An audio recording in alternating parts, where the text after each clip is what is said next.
आज हम एसक्यूएल के फंक्शन के बारे में बात करेंगे। इसके पहले की वीडियो में हमने डेटाबेस लैंग्वेजेस के बारे में बात किया। डेटाबेस लैंग्वेजेस के बाद जो एक इम्पॉर्टेंट पार्ट आता है एसक्यूएल में, वो है एसक्यूएल फंक्शन।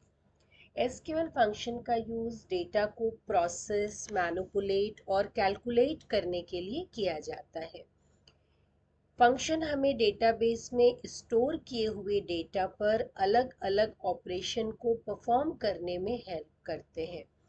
बेसिकली एसक्यूएल के फंक्शन की ज़रूरत हमें इसलिए पड़ी कि हम डेटा का कैलकुलेशन परफॉर्म करना चाहते हैं, डेटा का मॉडिफिकेशन करना चाहते हैं, डेटा को मैनिपुलेट करके डिज़ायर्ड आउटपुट लेना चाहते हैं, डेटा वैल्यू को एक टाइप से दूसरे टाइप में कन्वर्ट करना चाहते हैं। कई टाइप के एसक्यूएल फंक्शंस हमारे पास अवेलेबल हैं जिनको हम अपनी ज़रूरत के हिसाब से अलग अलग यूज़ करते हैं। एसक्यूएल के फंक्शन के टाइप के अंदर आता है आपका aggregate function, string function, date function और scalar function. Scalar function single row function कहलाते हैं। एग्रीगेट फंक्शंस को आप जो है वो कहते हैं आप ग्रुप फंक्शन।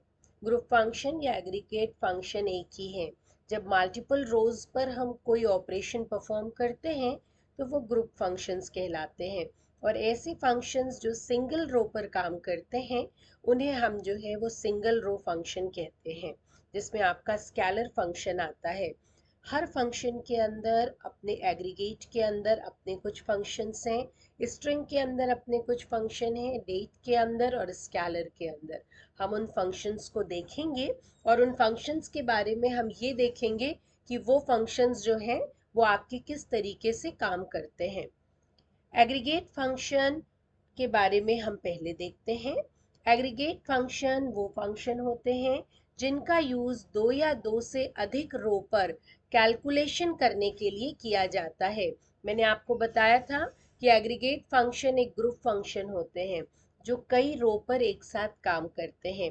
ये फंक्शन डेटा के ग्रुप पर वर्क करते हैं, लेकिन आउटपुट केवल ये एक प्रोवाइड करते हैं। एग्रीगेट फंक्शन के अंदर काउंट फंक्शन, सम, एवरेज, मीन, मैक्स, ऐसे बहुत सारे फंक्शंस एग्रीगेट के अंदर आते हैं। जिसमें आपका काउंट फंक्शन जो है, ये फंक्शन रो के नंबर ऑफ रोज को रिटर्न करता है।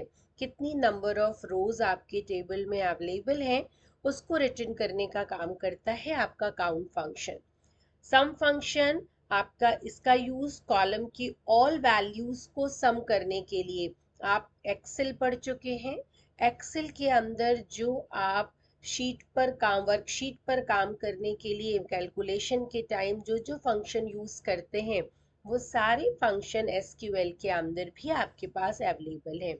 एवरेज किसी कॉलम की एवरेज वैल्यू निकालने के लिए, मीन जब हम किसी कॉलम में से स्मॉलेस्ट वैल्यू को सर्च करना चाहते हैं, मैक्स जब हम किसी कॉलम में से मैक्सिमम वैल्यू को जो है वो सर्च करना चाहते हैं। एग्रीगेट फंक्शन को हम सेलेक्ट के साथ यूज करते हैं। सेलेक्ट के साथ यूज करने का कारण ये है कि हम उस जो भी फंक्शन लगा रहे हैं उसके रिजल्ट को देखना चाहते हैं, और देखने के लिए हमें पता है कि हम DQL की लैंग्वेज सेलेक्ट के कमांड को यूज करते हैं। तो आपका select count star from employ, star का मतलब होता है ऑल रो, उस एम्प्लॉय नाम की टेबल में जितनी भी रो है उसको वो रिटर्न करते। Select sum salary from employ, employ table में से सैलरी का सम निकालने के लिए। एवरेज फंक्शन के लिए आपने लिखा select average salary from employ, employ table में से सैलरी का एवरेज निकालना है। एम्प्लॉय टेबल में से जो सबसे मिनिमम सैलरी है जिसकी, वो निकालने के लिए आप मीन फंक्शन को यूज करते हैं।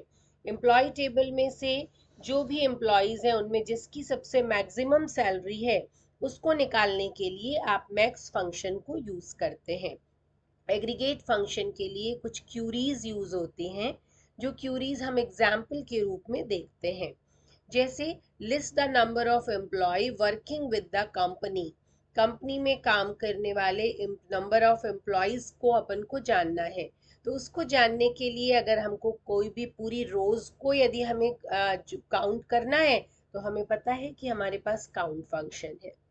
अब यदि एम्प्लॉय को जो सैलरी पे हो रही है उसका टोटल निकालना है तो सम फंक्शन, एम्प्लॉयज को जो आपकी सैलरी पे हो रही है उसमें से मैक्सिमम निकालना है तो मैक्सिमम सैलरी जिसको मिल रही है तो मैक्स फंक्शन, मिनिमम सैलरी जिसको मिल रही है तो मीन फंक्शन, और एम्प्लॉय को पे की जाने वाली सैलरी का एवरेज निकालने के लिए हम एवीजी फंक्शन को यूज करते हैं। एवरेज फंक्शन के बाद हम एग्रीगेट फंक्शन के बाद हम जिस फंक्शन को देखेंगे वो है आपका स्केलर फंक्शन। स्केलर फंक्शन का यूज एक रो पर कैलकुलेशन करने के लिए किया जाता है। ये फंक्शन केवल एक वैल्यू को रिटर्न करता है। स्केलर फंक्शन को बेसिकली हम डेटा को कंपेयर करने, चेंज करने या ट्रांसफर करने के लिए करते हैं। चेंज करने के लिए मतलब जिस टाइप का डेटा हम डाल रहे हैं उससे हमको वैल्यू चेंज करनी है तो आप यूज करते हैं अपर, लोअर, उसके बाद है लेन, नाउ, आस्की, केयर। ये कुछ स्केलर फंक्शंस हैं जिनको हम यूज करते हैं वर्क को परफॉर्म, रो पर वर्क को परफॉर्म करने के लिए। अपर आप यूज करते हैं जब इस फंक्शन का यूज किसी स्ट्रिंग के सभी कैरेक्टर को अपर केस में बदलने के लिए किया जाता है। जैसे मान लीजिए एम्प्लॉय का कोई नाम है राम, राम को मुझे अपर केस में कन्वर्ट करना है तो हम लिखेंगे SQL सेलेक्ट अपर, नेम की जगह पर हम क्या लिखेंगे सिंगल कोट के अंदर राम, राम फ्रॉम एम्प्लॉय। तो राम जो हमने लिखा उसके सारे अल्फाबेट्स जो हैं वो किस में कन्वर्ट हो जाएंगे अपर में। लोअर में कन्वर्ट करना है तो लोअर केस में कन्वर्ट करने के लिए लोअर फंक्शन है। हम किसी स्ट्रिंग की लेंथ काउंट करना चाहते हैं, मान लीजिए जैसे मैंने लिखा राम तो मुझे राम में कितने नंबर ऑफ कैरेक्टर्स हैं ये जानना है तो हम लेन फंक्शन यूज करते हैं। करेंट डेट अगर हमको जानना है या टाइम जानना है तो नाउ फंक्शन यूज किया जाता है। अगर किसी कैरेक्टर की आस्की वैल्यू हमको लेनी है, जो भी स्ट्रिंग हम डालते हैं उस स्ट्रिंग के पहले कैरेक्टर की आस्की वैल्यू आउटपुट पर प्रोवाइड करता है आस्की फंक्शन। जैसे मैंने यहाँ एग्जाम्पल पर डाला ए, तो कैपिटल ए की आस्की वैल्यू है 65, तो आउटपुट पर क्या प्रोवाइड करेगा वो आपको 65। एक और फंक्शन होता है इसके अंदर वो है कैर, कैर के अंदर से हम आस्की वैल्यू को इनपुट करते हैं और वो उसके रिस्पॉन्स में हमको अल्फाबेट्स प्रोवाइड करता है। स्केलर फंक्शन के बाद जो नेक्स्ट फंक्शन है वो है आपका स्ट्रिंग फंक्शन। स्ट्रिंग फंक्शन का यूज स्ट्रिंग वैल्यू के साथ वर्क करने के लिए किया जाता है। अगर एसक्यूएल से पहले आपने लैंग्वेजेस पढ़ी है, जैसे आपने सी लैंग्वेज पढ़ी होगी या वीबी लैंग्वेज पढ़ी होगी तो VB.NET पढ़ा होगा, तो वहाँ पर आपके पास स्ट्रिंग मैनिपुलेट करने के लिए फंक्शंस अवेलेबल होते हैं। दो स्ट्रिंग को जोड़ने के लिए, स्ट्रिंग की वैल्यू को रिप्लेस करने के लिए। यहाँ पर एसक्यूएल में हमारे पास स्ट्रिंग फंक्शन अवेलेबल है जिसमें से कुछ को हम देख रहे हैं जिनको हम कॉमनली यूज करते हैं, जिसमें है आपका कॉनकेट फंक्शन। कॉनकेट फंक्शन का यूज करते हैं दो या दो से अधिक स्ट्रिंग को आपस में जोड़ने के लिए।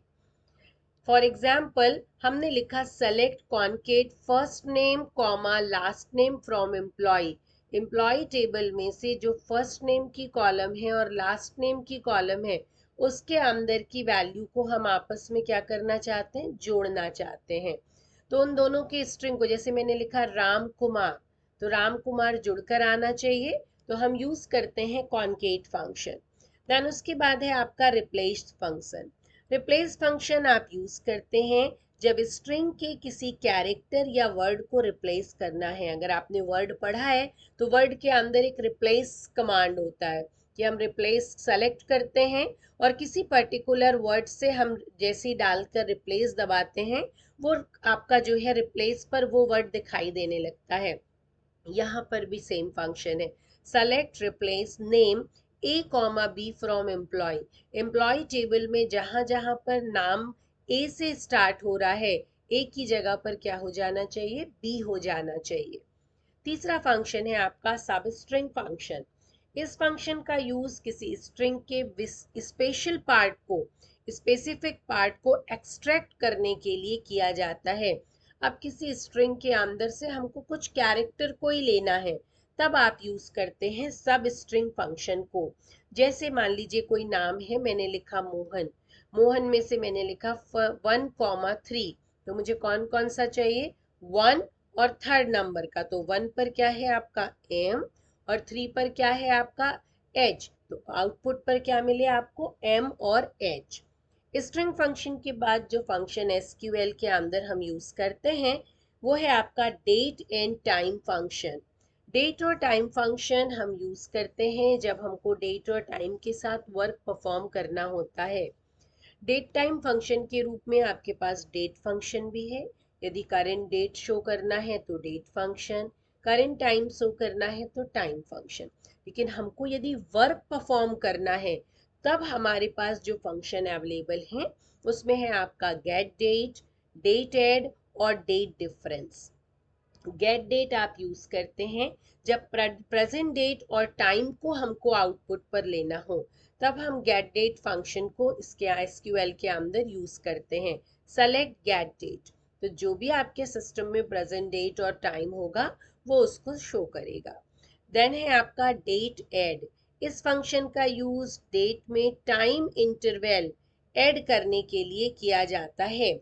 टाइम इंटरवल का मतलब आप ऐसे समझ सकते हैं कि जब आपको ऐसा कुछ लिखना हो कि भैया 1 ईयर 2 मंथ, है ना, या आपका जो है आप लिखना चाहते हैं 2 ईयर 3 मंथ, इस तरीके की चीजें यदि आपको लिखनी है तब आप यूज करते हैं डेट ऐड फंक्शन को। डेट डिफरेंस फंक्शन, दो डेट के बीच का डिफरेंस यदि आपको निकालना है तो अब आप यूज करते हैं डेट डिफरेंस को।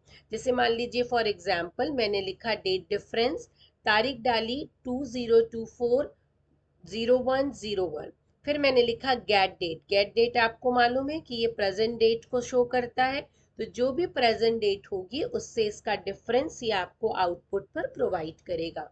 ये थे आपके कुछ एसक्यूएल फंक्शंस जिनको आप अपनी रिक्वायरमेंट के अकॉर्डिंग यूज कर सकते हैं।